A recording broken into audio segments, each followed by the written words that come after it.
Here with Chapin coach Ken Corning. Sort of talk about how this season journey started for you. So as a team, we started kind of slow in the preseason, took a couple of losses, and then sort of figured things out. Got our defense going, and since then we've just tried to improve every practice and every week. And just how did you go about getting into this role? So I've been at Chapin High School for 7 years, 4 years with the girls, and then 3 years as an assistant with the boys. And then so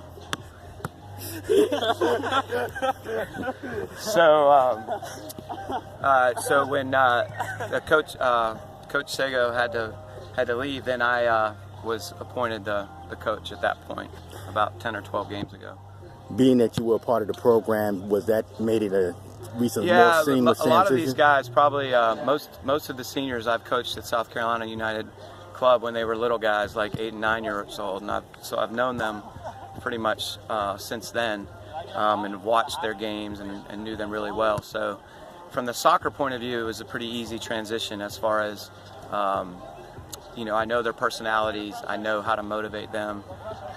That part was pretty easy. The challenge has been the administrative part and figuring out how to get everybody playing time and still be competitive. That's been more of a chore.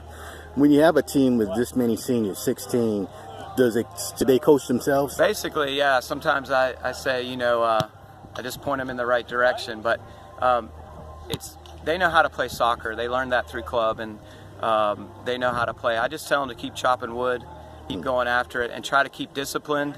And we have a problem with discipline at times, so to keep disciplined and keep focused and unselfish and be accountable for their actions. And if we do those things, the soccer kind of takes care of itself. So you're right. You look at a program the way it is, just to some people it's almost like a sleeping giant, so to speak. When people ask, well, look at those programs who've won 2 or 3 in a row, and then you go to Chapin, and it's sort of like, well, wait a minute, where did that come from? Just how did it get to this point? Yeah, so Chapin's had a rich history of soccer from times. It started with way back with Bob Taylor and Richard Hiller. Dick Hiller won 2 state championships, and then as the school got bigger, we got more soccer players in.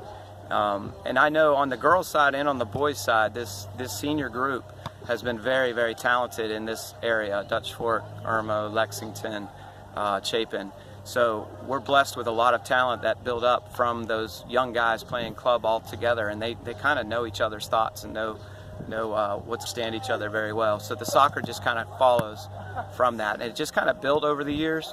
And as the school got bigger, our soccer program continued to improve. But it all started with the godfather, Richard Hiller, and then it kind of went from there.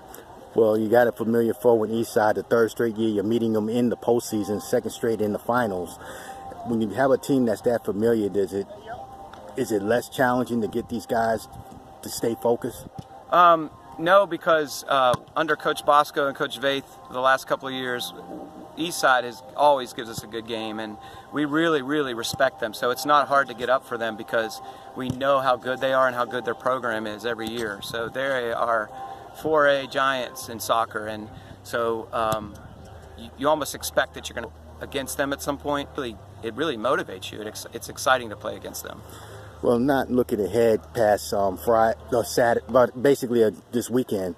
But you also have next year going up to 5A, a chance to win basically 4 state titles in 4 different classifications. That would be amazing. That's going to be a massive challenge just because we're losing 16 seniors. We have a lot of good players, but we'll have underclassmen that are coming up, but we'll have a lot less depth next year. And then moving up to 5A at the same time will definitely be a challenge. But it's something that I think as a program we're all looking forward to, and we embrace that challenge, and we're going to go after it again next year. But first we have to finish business this year and bring our very best team and our best game that we can possibly can on Friday night.